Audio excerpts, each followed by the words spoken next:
Welcome to the Lotco Business Podcast, a show all about helping you as a retailer, brand, or creative understand the actual business side of running your business.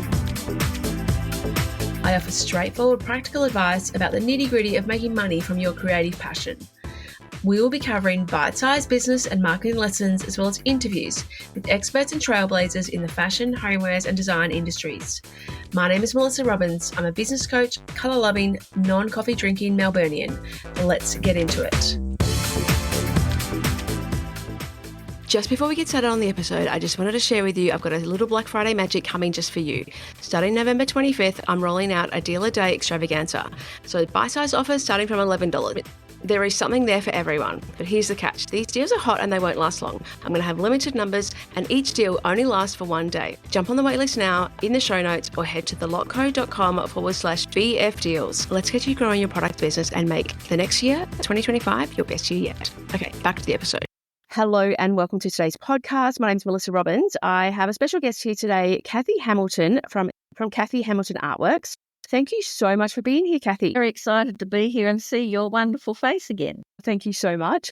Now, we are very lucky to have worked together a number of years ago now. And yes, such a great opportunity for me to learn more about your business. And I wanted to bring you onto the podcast and you were like, me? Surely not me. You must have the wrong person that you've emailed. And no, that is not the case. I know a little bit about your business, which is great, but I think other people would love to know more about it too. And I know that you love chatting to everyone and I know that you interact with lots of people and network with a lot of people. So I bet there's a lot of people who would love to hear more about your side of the story. Probably. I never shut up. So you know me well. You've pinpointed that. Now, a little bit of background. So you're actually, I'll get you to tell me. So whereabouts are you? Tell me a little bit about how you got started, what your business is. Okay, so I'm based on a beef farm about 25 kilometres out of Cootamundra, which is in the Riverina of New South Wales. It's a funny story. We actually have been here 10 years. We did have a much larger property over in another town, Boorowa. Things happened. My father died. I got diagnosed with breast cancer and it was very aggressive. And just a lot of things changed. So we decided that we would downsize the property and we bought a much smaller property and a beautiful old home.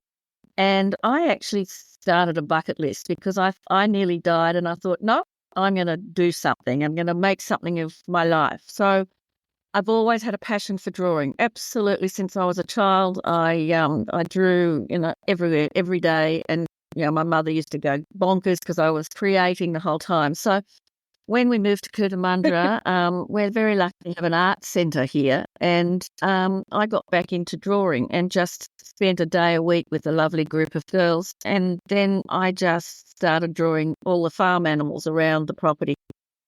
And one of my girlfriends said to me, oh my God, what are you going to do with all these drawings? Why don't you turn them into cards and art prints? And I thought, okay. So I approached the local store and it started from there. They took it on, so it's now grown. And I thought, it's grown over the last nearly 8 years. I now, have a lot of stockists. And being a creative, every morning I wake up with a new idea, which almost kills my husband. But I just can't stop. And we're going to definitely talk about Jim at some stage. Yes. Okay. Well, and I started my business at the ripe old age of 57. And one of my most important messages to anybody, you're never too old to take on anything. If you have a passion, damn well do it, whatever age. Yeah, love that. And that's, that's what I know about you. So that's why I was like, I need to share more with other people as well. So, and that's the thing, like you had that passion prior, but it doesn't mean that you actually used it in the business sense. Yeah, when you first started, and I guess that's another thing. So your art is very focused on it is pencil drawing, right? So that's mainly black and white, what you've had, but you've added a little bit of colour in them in recent years. I have. Look, I love black and white, but I watch what's going on in the market, and colour's huge again. So I still do my black and white, but I picked up my coloured pencils, and so I now do a whole range, but this time on fabric. So I'm loving it. It's getting bigger. My passion is always was from day one to stay totally and utterly Australian made. And that really has its challenges. Yes, it does. And we've worked through a few of those things. I know when we were working together, like trying to figure out that pricing, trying to manage that growth stage as well. And that's something we can touch on here. So in the business, you started with your local stores, and that became something that they obviously would keep reordering and repeat buying. So when we were working together initially, you were doing every single little thing from home, right? So can you talk to us a little bit about like that start of that journey? What you definitely, Jim has also worked in the business as well. Tell me a little bit about what that looked like when you were first getting going, how you sort of did everything. Well, it was very low key. It was very on the kitchen table, sitting at night, putting cards together, stuffing them in envelopes and putting the jutes through the tags. And it was very kitchen table. And then it sort of got a little bit bigger. And then we had a few boxes down the hallway. And then I had another room full of stuff. But the first thing I did when I saw that it was going to go somewhere, I threw myself in and went straight and did a trade fair. And I wasn't going to go as a beginner in a little first section. I threw myself in, and it was the best thing I ever did. Yeah, okay, interesting. And that is definitely something you continue to do, right? Now you show up, you're at the different shows, and it is an investment in your business, and it's really hard for some people to grasp that. But how many would you say of when you first did that trade show, how many stores or maybe a percentage or whatever works for you, do you still have some of those stores that when you first started? All of them, except all of them. I have to say, except there have been a few that unfortunately over the last 12 months with the economic situation have actually closed down. But no, I haven't lost any. I've just picked up more. And so and that's something I always try and drill into people, which I know you know this as well, but like the lifetime value of a store that you may pick up in trade show and then 4 years later you've still got them, they can be worth a lot more than, someone that you're buying online and is just buying, 5 cards or something from you, right? Yeah. It's gold. It's, I do have, I have to admit, I have days where I think, I can't do wholesale anymore. It's just all too hard. And then I think, absolutely not. It's the main part of my business. It's huge. Yeah, I love it. Yeah. How many stockists would you have now around about? I topped 2 years ago at about 175, but some have closed. So I've still got around about 164. Yeah. Yeah. Awesome. So, and they are New just Zealand. all. Okay, great. Yeah. And in terms of what products that you offer, what are your main sellers? What are your products that sort of are the things that move fastest? Well, since I started, as you know, my range has just got huge, and I still sell a lot of cards. People keep saying the card industry is going to die. People don't send cards anymore. Well, I don't find that in my business. And I think that also because my cards, some people treat them as a little piece of artwork. And so I think that rather than a generic thing printed off the internet, whatever. So I think that's not a positive. Yeah. I do a range of linen tea towels, and I also do individual animals, and people buy those tea towels as an art piece. They actually frame them, or they never use them. They just want it. So, and then as I said, I've gone into colour and fabric, and the tablecloths have taken off, and the napkins, all Australian made. Tell me a little bit about that, because I know that's been hard for you to get that pricing. Well, it's hard to offer a price that people are, happy with when it is Australian made, and you want to obviously maintain that. So how hard was it to find a manufacturer for that? Yeah, it was quite difficult. And it's still not easy, but it really makes my heart sing when I, get a shipment in, and they've all now got my Cathy Hamilton Artworks sewn in label with Made in Australia. There are still people out there that balk at the price. Everyone wants Australian made, but then I sell it as though like it is Australian made. It is all printed here in New South Wales. It is then cut. It is hand sewn, and each piece features my original drawings. So that itself helps sell the product. So. Yeah. We touched on what it looked like in your business when you first started. Talk to me a little bit about now, like what was some of the transitions you've made to, not have it all inside your main lounge room or main kitchen area? What have you done to sort No. of transition? We built a warehouse, which I'm almost outgrowing Mm-hmm. now, which is Mm-hmm. attached to the house. So we've got, workbenches, we've got a packing room. But it's getting very squishy here. I've had a girl that occasionally comes in and helps. I've got a website girl on the side who does all my website work.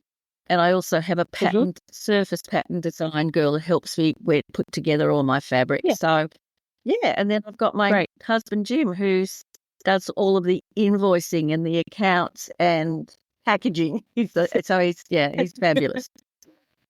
He's great. And that's the thing, like I know when we were working together, as you said, like you were doing all the twine yourself at nighttime, which, everyone starts off, that's what you do in your business. When you first start, you do everything right. And you do gradually, I don't think people need to, go and get a warehouse in the first month or anything like that. You do gradually build up to those things. And yeah, you didn't go and get 5 full-time employees either. You sort of gradually started adding a few different people in areas, as you said, that weren't your area of expertise. So the website, getting your emails. I know we worked on that for a while, trying to make sure that you use, the email marketing as well in your business. And then, having someone else do the ordering and packing. So then you can have time to do your special skill, which is probably selling and communicating with your stockists, right? Well, funny enough, I don't get out on the road enough. And so about 6 weeks ago, I said, I'm just going. So I got in the car and disappeared for 10 days, which was pretty cool, and travelled way out west, all around New South Wales. And I picked up new accounts and they placed huge orders. And I just thought, whoa, in this economic climate, I mean, they really placed huge orders, because when I first started and I only had the cards and tags, I would get so excited if I got an order for $250. And I sort of thought, if I could get an order for $250 as a week, oh my God, look at all that, $750. Go into this, like this shop I went into in Dubbo, and I picked up a $4,000 order. I mean, it's just changed so much. Yeah. Love that. But that's so important. And I think that's where I saw your reel or your Instagram doing that. And that's what made me think, I've got to talk to Cathy. Cathy would be a perfect person to get on the podcast, because I knew, obviously we have that relationship where we've worked together. So I think that's it. Like, you got to try different things or go in and see people. And it's not something that everyone should do, and it's not everyone's comfortable with it. But for certain products or certain people, that's your area, I would say.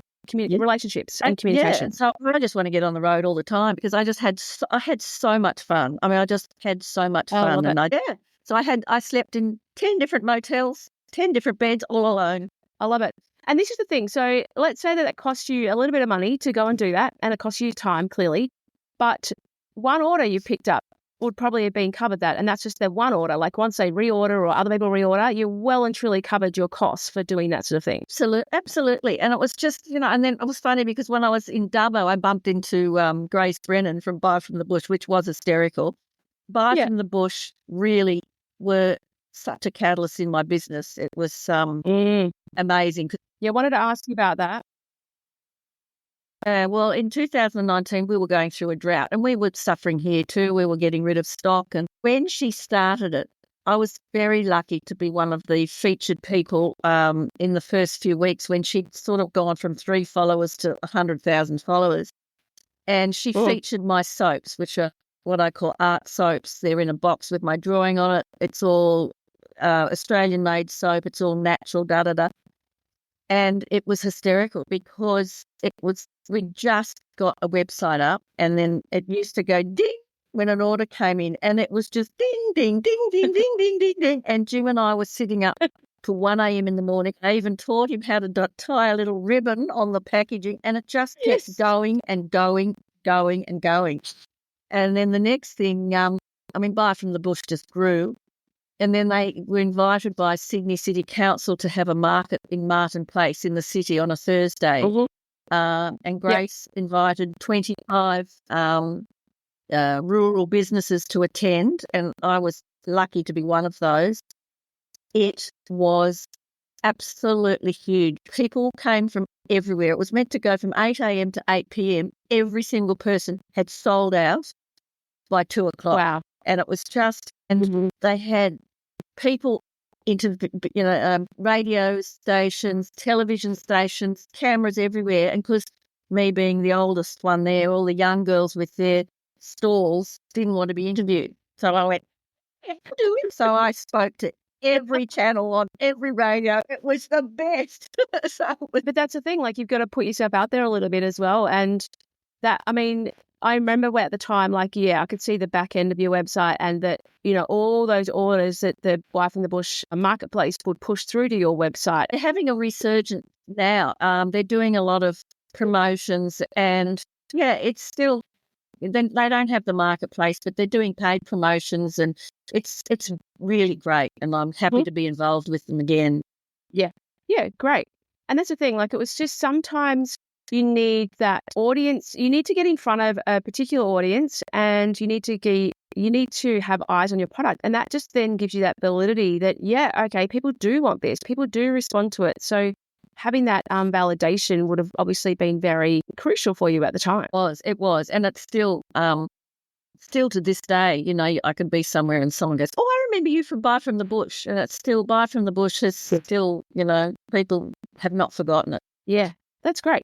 And so on that, that's obviously a version of one sort of collaboration that you may have done, but that did lead to other collaborations. Can you talk to me a little bit about some of the collaborations you've done and how they've come about or how you manage them as well? Well, I think the biggest coup for me was during COVID, and I got an email from the head buyer at Best and Less saying that they had seen my drawings and cards actually on Buy from the Bush, and would I be interested in doing a collaboration with them? Well, I thought it was a hoax or a scam or something at I first. remember you said to me at the time.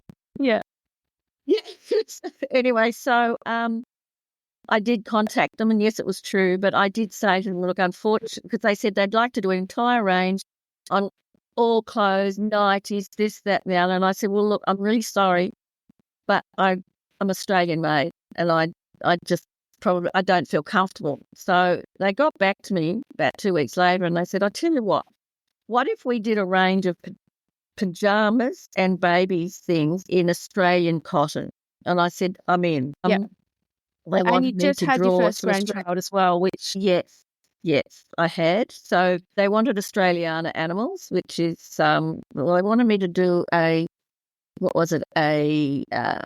wombat and an echidna. And then they wanted me to do separate drawings. Then they wanted me to do them cuddling. And I went, well, honestly, an echidna cuddling a wombat's a bit spiky. So I said, what about a quokka? And a quokka was great because apparently there was an ad on TV for quokkas, and they're the happiest little creatures on earth. So that worked well. Yeah. So they invited me down to Sydney and their head office. And I remember going into the boardroom and walking in, and there's all these young buyers of, 20-something in, high shoes and short skirts and all in black. And I've walked in the great big gingham tent like the country woman in the tablecloth and sat down at the table. And then the CEO comes in and I went, oh, my God, you're so handsome. Anyway, it was great. We had the best day. They took me out to lunch, and then they were showing me how they were going to present it all, and they did all. It was beautiful. And then I said, look, while I'm here, I said, obviously you all know Bluey the healer. I said, I've got a new healer, and her name's Hazel. How about we do another collection? Move over Bluey. Here comes Hazel the healer. So we did a second range of clothing with Hazel the healer and Kev the Kelpie. Yeah, so it was fabulous. And I had for months and months and months, I had mothers sending me images of little Johnny and little Mary and little everybody in my outfits and that. And then when they said I had to go to the photo shoot, I said, only if I can let my granddaughter in the photo shoot. So my 18-month-old granddaughter was in the photo shoot. Yeah, so that was great. I love that. So that was a big collaboration. Yeah. So from that, obviously bold action, like being like putting it out there, like why not? Let's have something else as well. On that, we talked about like how to set that collaboration up. And I know there was a few things that you wanted to make sure of, like we definitely wanted to make sure that your artwork, your name was in there somehow, and that it was actually, that people knew that it was Cathy Hamilton Artwork. And then also there was a split. Can you just share how the collaboration worked in terms of, was it an upfront payment, one-off payment, was it ongoing? Like just give us a little bit so people understand how a collaboration can work for an artist. Right. Well, in this particular case, I contacted you and I took your advice, and I actually took a one-off payment for my artwork. And I sort of thought about it, and it was a bit hard to put a figure on it. So anyway, we came to an arrangement, and that worked well. But as far as when you were saying what they did with the product to expose my name was second to none. So every single piece of clothing they did came on a special recycled cardboard coat hanger that had my logo on it, and then it had Australian cotton logo on it. Every piece of clothing had a pip tag, which is the little sewn-on side of my logo on the sleeve, on the shorts. It was just fabulous, yeah. Yeah.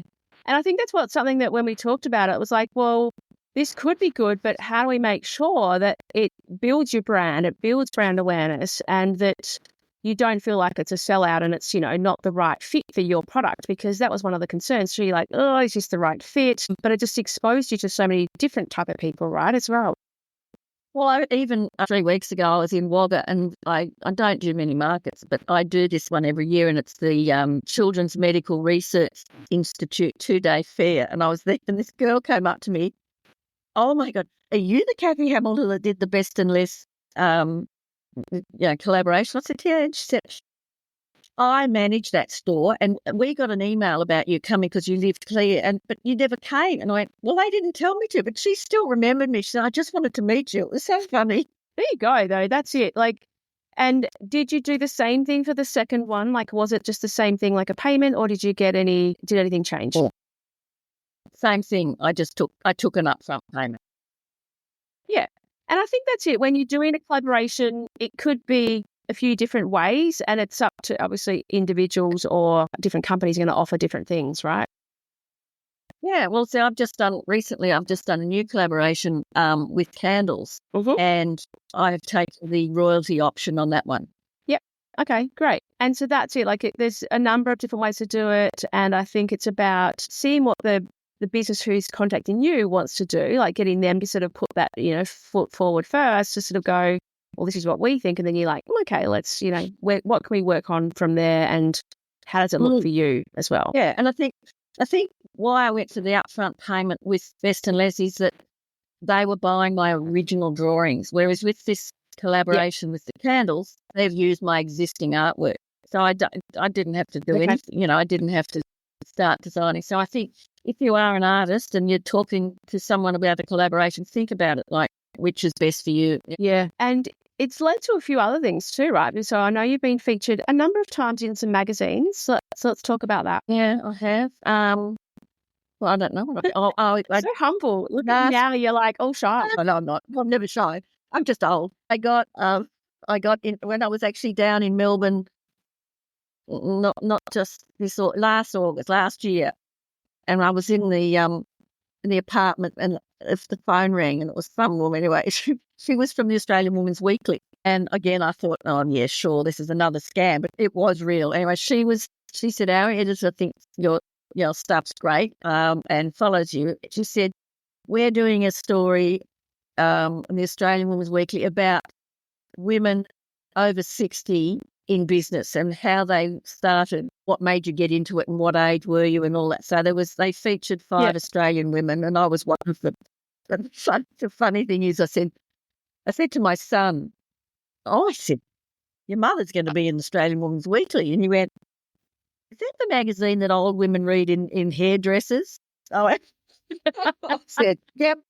That's my age group. And you've been in country style too, is it? Yes, that wasn't a whole feature on me. They just featured some of my products. I was featured in a magazine called Grazy Her, and another big magazine, Country Living or whatever it's called. They did a big story on there. Yeah, there's been lots of little things. Yeah. It's been fun.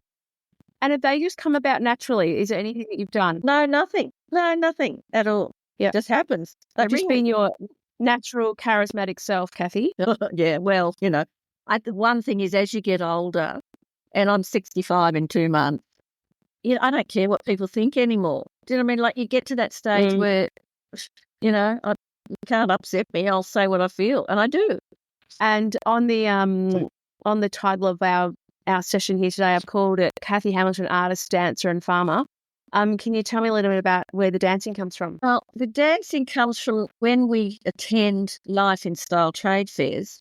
They have a big night for all of the exhibitors, and because most of them are 30, and then they put on a band, and I always make sure I dance, but you actually forgot to say tambourine player extraordinaire, because I took the tambourine from one of the guys. I had the best night. So I did it again this time too in August, and I just like having fun. I love people. Yeah. I'm pretty sure I've got video of that, so I might share that in here as well. Oh, okay.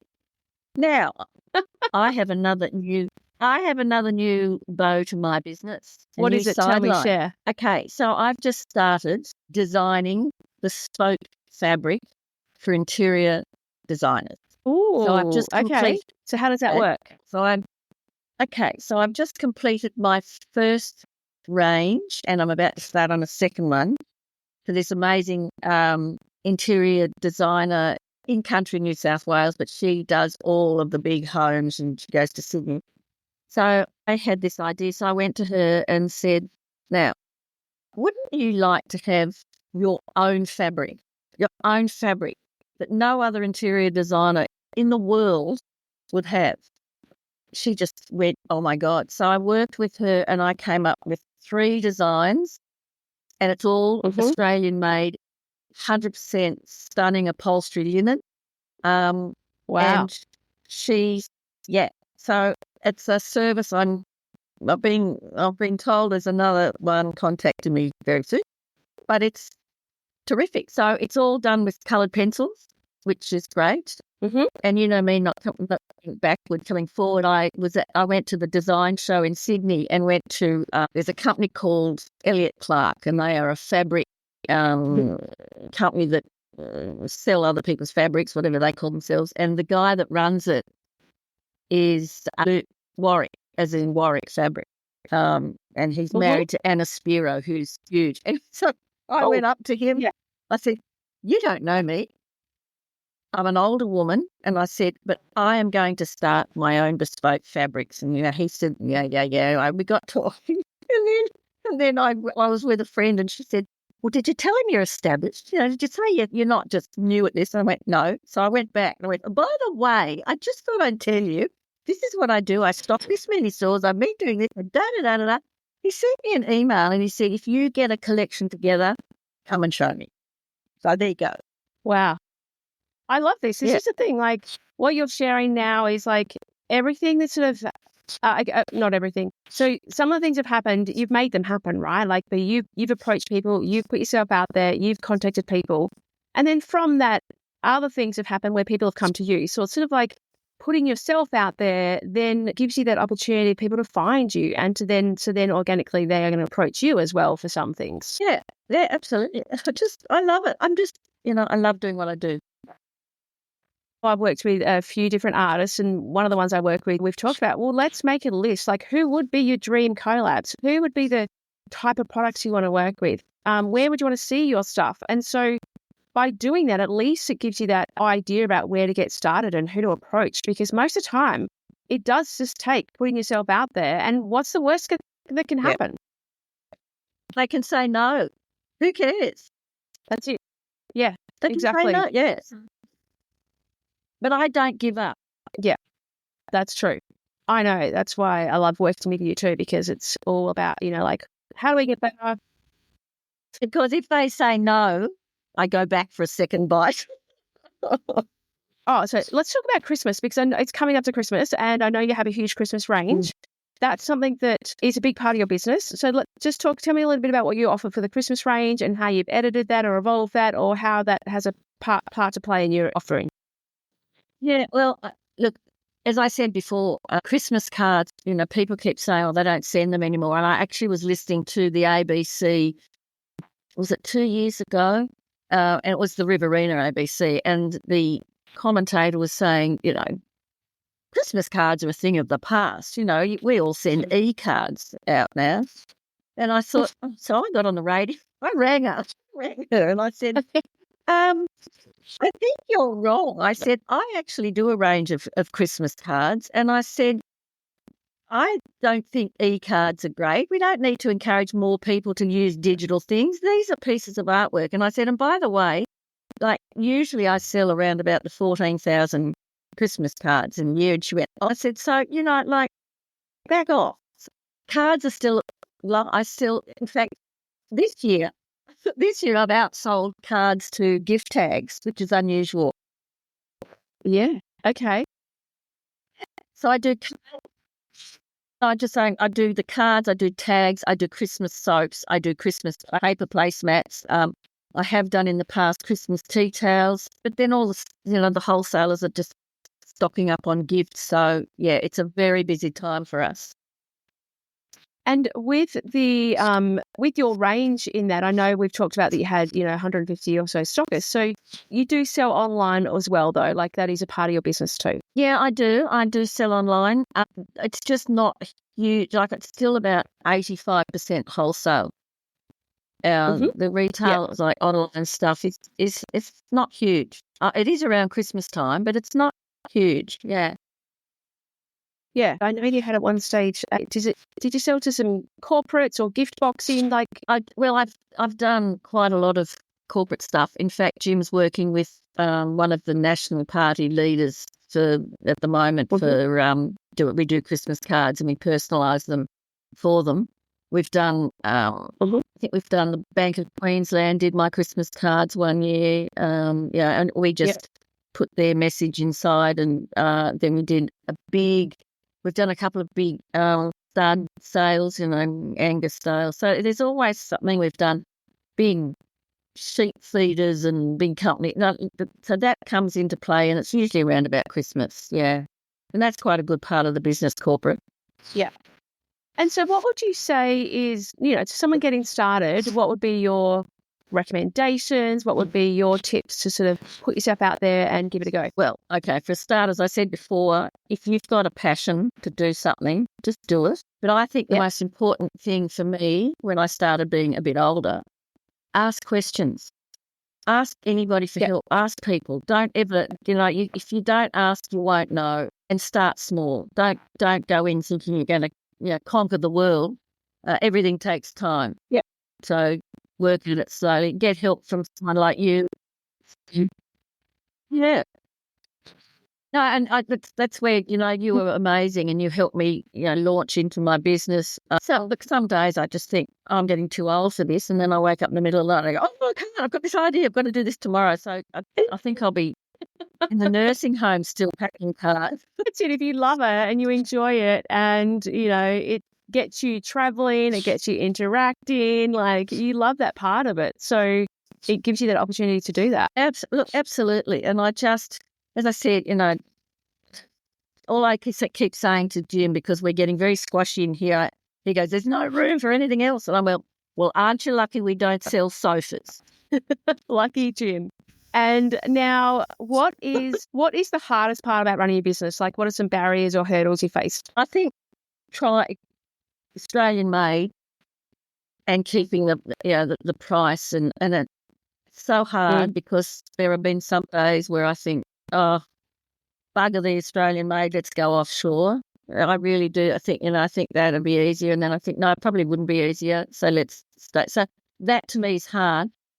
But then some days I feel really proud that we've kept it Australian made. So, for instance, my cards, as you know, I used to do the long DL cards, the longer cards. Yes. Then the envelopes are no longer made here in Australia. So I've changed to a smaller size, which I can get the envelopes made here. So that sort of thing. I mean, a lot of people went, oh, but that was your point of difference. But also some of the stockers said they were hard to display. Because there was such a blank spot on the compared top. To everything else.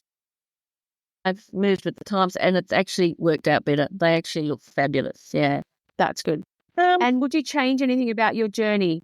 No, the only thing that I struggle with is the technology, because I spend so much time, and by the time I think I've mastered Instagram or Flowdesk or something, everything changes and I've got to start all over again, and then I press buttons that I shouldn't. So that's bit of a worry. But I get there in the end and I ask for help. Ask for help. Yeah, that's it. Ask for help. Like, I know that we worked on a few things like that, and then I helped you outsource to get a few different people in, and you've obviously gotten other ones to help you along the way as well. Yeah. So it's all good. It's all good. And so what's next? Is there anything else coming that we don't know about, that's some secret things you can share? I mean, obviously, we're looking at, is the fabric out yet? Is it being produced yet, or is it just that concept stage? Yeah, no. So the interior designer got her first shipment of it 3 weeks ago, and she ordered like 30 meters, and it's sold out. So we're going to run some more. Yeah, Amazing. yeah, and it's exciting. It's a different, yeah, and that's where I want to focus. I want to offer bespoke fabrics, and I also want to get my own fabric collection together.